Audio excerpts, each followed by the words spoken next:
You all look very nice this morning, a sea of blue. Congressman Richard Gomez, Vice, Vice Mayor Toto Locsin Sr., all the SP members, all the department heads, family, our esteemed guests, our men in uniform, mga Ormocanon, maayong buntag natong tanan.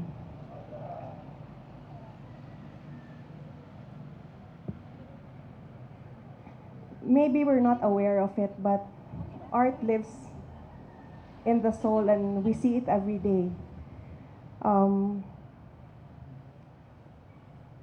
I always say na because people in government, we have this, or people, mostly when they think of government, they just think of functional buildings.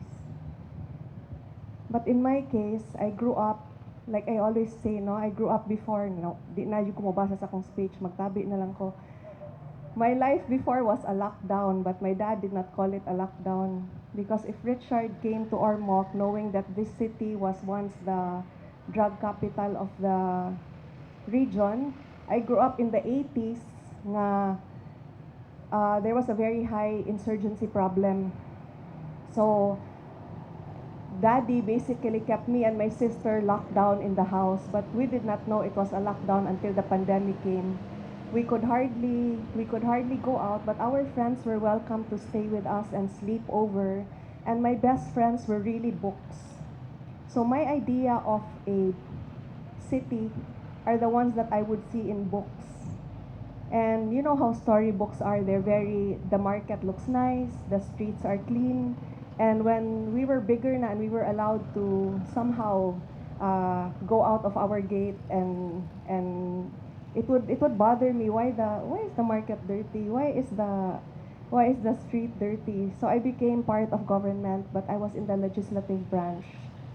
In the legislative branch, I would be able to bring in funding, but I had no control over how the mayors would implement the building. No? So if they ask for a school building or they ask for a multi-purpose building, it would be the usual functional buildings.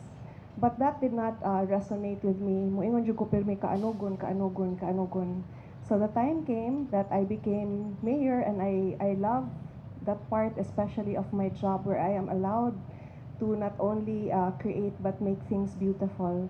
And for that, because I really want to give Ormoc the best, I do not rely just on the bigness of my dreams or the skills of the people that we work with. We want to bring in the best, because for us to be the best beautiful little city in the world, we have to bring in the best. So one of the very first that I called was architect Paulo Alcazaren, who has been here many times. Thank you, Paulo. For those who do not know, he is the man, and it is his team responsible for the Iloilo Esplanade. When Ormoc talks about beautiful places, the Iloilo Esplanade always comes to mind.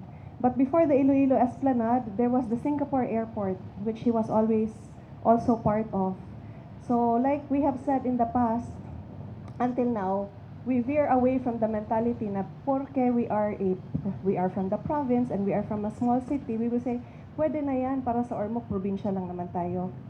But for us, me and former mayor, now Congressman Richard, hindi pwede ang pwede na, because our beautiful little city can be the most beautiful city, not just in the region, not just in the province, but in the world, if we really work hard. And I contextualize that by saying, when it's beautiful, the most beautiful city, it should be the most beautiful us. We will not be like Paris or America or Europe. We will just be the most beautiful Ormoc city that we can be. So, Architect Paulo is fixing all that isn't so nice yet sa eyes, no? So that we will look more like the storybooks that we grew up with. And then, we have the opportunity to build right and to build better in the areas na wala pa yung development. So that's easier, I think, for him to start from scratch than it is trying to fix what's already there. But as we make the city beautiful, we also need art. That is why us women, when we wake up, we put on lipstick. We can actually survive the day even without lipstick or wearing nice clothes. But when we feel good, we look good. And when we look good, may atong batasan. If we do not feel good and we do not look good, we are irritable. And that is the same with the city. And I know that a beautiful place demands respect. Even if you do not give out rules, when we enter a beautiful space or a beautiful place, automatically we want to keep that place beautiful also. So instead of being like a broken record, saying, don't do this, don't do that, just maintain the place beautifully. And those who do not know how to do that will stick out like a sore thumb. Pwede dakpo ni CD. No, so that is why it's important. They might say, why do we need art? We cannot eat that. Yes, we cannot eat that. But why do we buy flowers for the house? Why do we paint our homes? And why do we make sure that our birthday cakes are beautiful? Because we all resonate with beauty. Now this one, this particular piece came to be because as he ended his term and as I was assuming, no, incidentally, we got, for the first time in the history of Ormoc, the Seal of Good Local Governance. So it is an award that straddles two administrations. So mo'y iyang nabilin, mo'y akong naabtan. So I'm really he worked hard for it, but I am sustaining the momentum and sustaining the gains. Now, why the family? Like we said, in the drug problem in the past, it is the family that suffers most and that suffers first. One drug addict in the family, the whole family is affected. So when you have been able to redeem somebody from the evils of drugs, it is also the family that is liberated.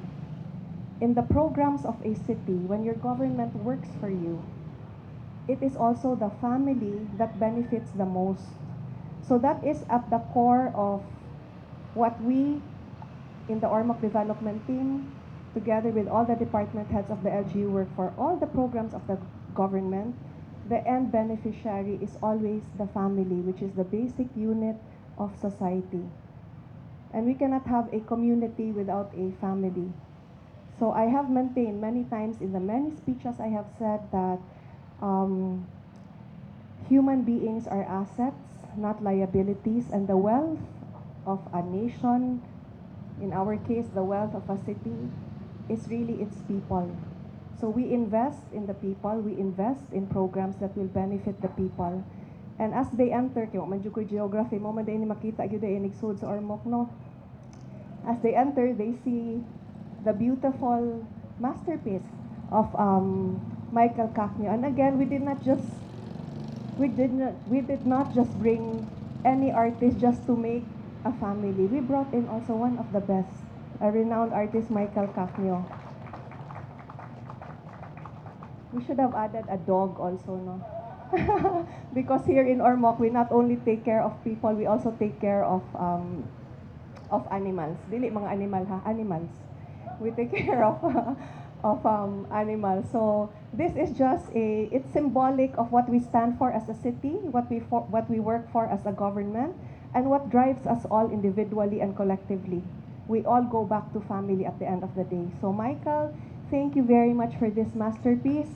Maningkamot ko, ay gibisaya na nako sa Michael. I will work hard to find funds for the next sculptural piece here in the city. Daghang salamat, maayong buntag natin tanan.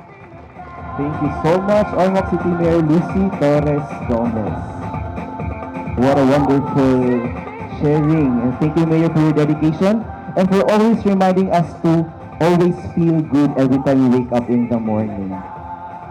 Now, to express your gratitude on behalf of all Ormocanons, may I call on the chairperson of